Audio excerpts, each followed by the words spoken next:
Kia ora tātou katoa, Nathan here. I am going to attempt to do a video based on the Sports Administration Assessment 2, the case study that we all need to do to complete 50% of our overall mark. So bear with me as I learn to do this myself. Had a bit of a brief tutorial with Craig last week, and so we're going to give it a go. So thought I would start from the very beginning in respect to the assessment by going to find it where it is on Moodle. So if you look under Sports Administration, guys, you'll see that Assessment 2 is there just under the Assignment 1 under the course descriptor there in Sports Administration. So if I click on that, guys, it's going to take me through to where I submit this. Okay, and as you see under Assessment 2 there in the case study 50%, which it is, there's the assessment, as well as on request by one of the students, a link there to help those who are less experienced in terms of report writing. Okay, so this particular assessment is a report, so there's plenty of good resources that you can find via this link. All you need to do is click on the document and have a look in there in terms of some guides, some resources and some help around how to write a report. But let's focus our time on the assessment itself.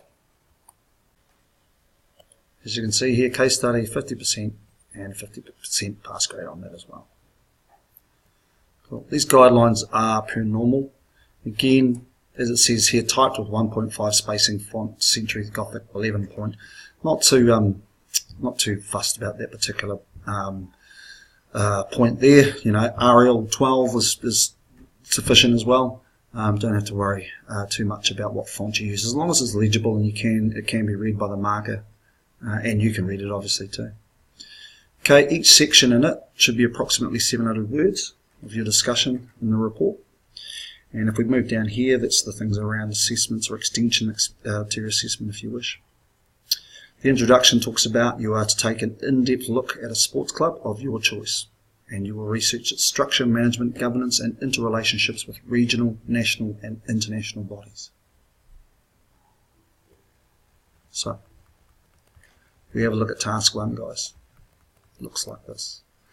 Identify a sports club that you are familiar with or associated to as a member or supporter, and use this club as your case study throughout the assessment. So essentially what it's saying is if you're a member or an existing member of a club, use that club, okay? Or if you're stuck, go out and have a look online to see if you can find a sports club that you might already have known or played against them in sport or something like that as the sport that you wish to work with.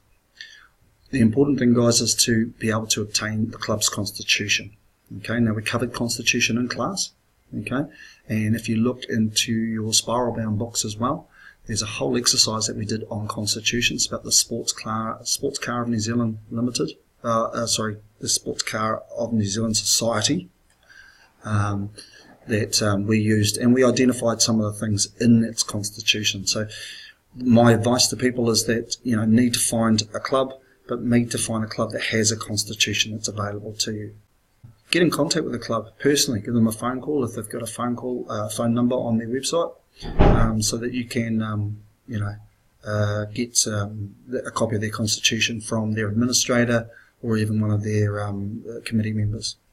So obtain the club's constitution, as it says there in the second line, and identify the club's legal status and its powers, its obligations and its benefits that it has under civil law due to its status. So again, if you look at the front or the first few pages of the Sports Administration handbook or spiral bound book, that talks there about legal status and powers. Okay. Explain at least 8 key clauses or rules within the Constitution and how they impact on the club, including requirements for rule changes. So that's a matter of reading through the Constitution, okay, and looking for those sections, those phrases, those sentences that are key to its Constitution, how it can conduct itself, what it can do and what it's allowed to do. Okay, so it may say that if they want to, purchase assets, that it must be signed off by 3 or 4 different members. Or if they want to change membership fees, then that has to go through a special general meeting. Okay, so think about those things and read through your Constitution to find those things. If you've got a paper copy of the Constitution, use a highlighter, highlight those sorts of things. Discuss a club member's rights, obligations and requirements as they would be as per the Constitution. So really what you're looking there is for membership and members' rights and obligations. So there should be sections in your Constitution around that. So use that, okay? Use that as a means of being able to answer that question. Lastly, in Task 1, provide evidence of how the club operates its meetings, the structures, the officers with positions of responsibility, who support the governance and management. That was the last thing we did in class last term, and it talks primarily about the roles of the president, the treasurer, and also the secretary of the club. So that's just sort of a bit of an overview of Task 1 for this assessment. I might make another video now to see if we can cover Task 2. Kia ora nō guys. Task 2, I've brought up at the top of the page there, so let's go through this. Study the club and discover, or give evidence at least, whether it has a vision, mission, key objectives and a strategic plan. So again, the terms of vision, mission, key objectives aren't unfamiliar to us. We've done those in a number of the sport management subjects this year. A strategic plan, if you've not done planning before, is a plan that's usually over a 2 to 5 year period, just giving a organisation, a club or a society some sort of direction as to what their future might look like. So when we answer that question in meetings, what do we see ourselves doing in 2 years' time or in 5 years' time? Really a strategic plan is just outlining some of those things that we might think or might see our club being. So for instance, we could start off with a small membership, but within 5 years' time, with effective recruitment strategies, we might see our membership grow, okay, and be more substantial than when we started. Okay, so that's just an example of one of the objectives of a strategic plan. What direction is it giving to us for our future? In the second paragraph there, guys, it says, do your own SWOT analysis of the club's current position and then give your views on its needs and direction for future development based on a number of management plans. Okay, so SWOT analysis, we all know what one of those are. We've done that in a number of subjects, not only my subjects, but I imagine maybe Steve or Craig's as well. Its current position, what is its current strengths, what is its current weaknesses, what's its current opportunities and threats. Remember, those opportunities and threats are external. The strengths and weaknesses are internal to the club. Okay, so things that people can control are the strengths and weaknesses. People that they have, or things that they have no control over, that's opportunities and threats. And the number of management plans. Okay, so does the club have a finance plan? Does it have an operational plan? Does it have a membership strategy? Does it do marketing? What does it do around event management? What does it do around coaching and club development? So if you remember back when we talked about the hierarchy of the structure, the committee and things like that, this sort of contains or talks about some of those subcommittees. You might have a junior committee within your club or an events committee within the club, and that's other volunteers or could be paid people who are charged with doing event management on behalf of the whole organisation or looking after their marketing needs, i.e. someone who looks after their website and promotes them, using social media. Okay, so it's really just looking at some of the planning that the club has done, okay, and identifying some of those key things in it, and in giving your views on its needs and direction for future development. Okay, so I'm going to do another short video and see if I can cover everything that Task 3 requires. Task 3, guys, write an explanation in your own words discussing the purpose and role that clubs and societies fulfill in the sport and recreation sector in relation to our community's requirements with reference to your chosen club. Okay, really, really wordy question. I'll try and break it down for you. So write an explanation in your own words. Okay, so writing your own opinion. What's the purpose and the role of the club? Okay, and what does it fulfill in a sport and recreation society? So for instance, if we're a club and we work in a community and we're not for profit, okay, that's sort of the sector that we're working in. Okay, what does our community require? Hey, it might just require a central base for everyone to come together and enjoy themselves with. Okay, so that could be the purpose and role, and I imagine it is, of a number of clubs and societies throughout Christchurch, bringing like-minded people together who enjoy sport or recreation. It might be walking, it might be, flag football, okay, and also identifying what our community's requirements are. Say, for instance, it's a community which doesn't have a lot for young people. Hey, providing a competition every Thursday night where they can come along, compete with one another, and also spend a bit of time socially together, hey, is meeting the requirements of that community. So, that's an example there of how to answer that question.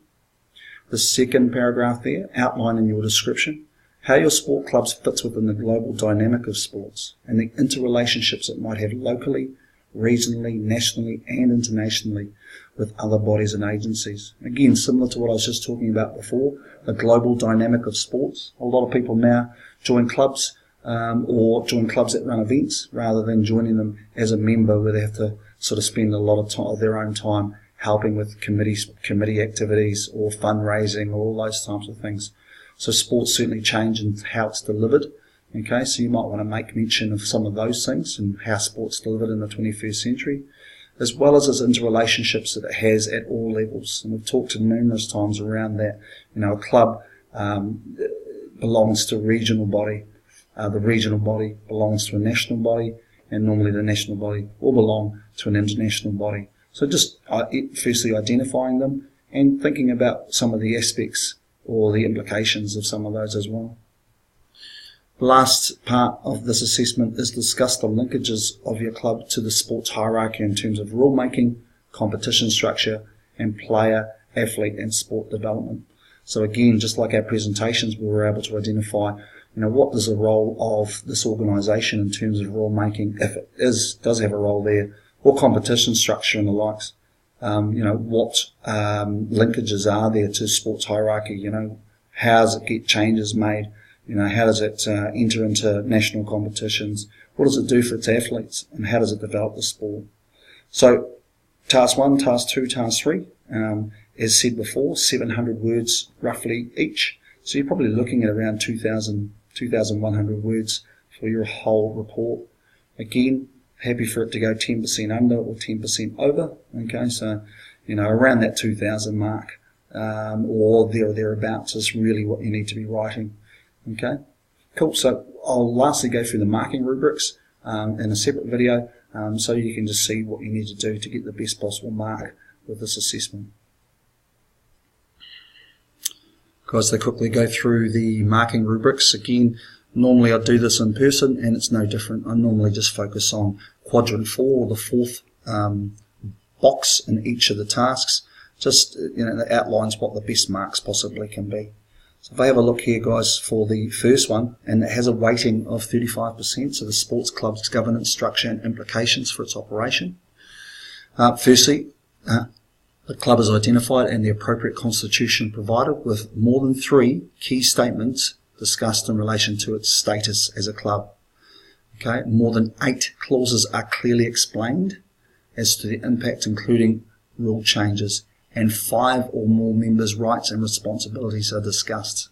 Okay, excellent documentation on meeting formats and club officers is presented. Okay, so 3 or more key statements discussed in relation to the club's status, that's its legal powers and things.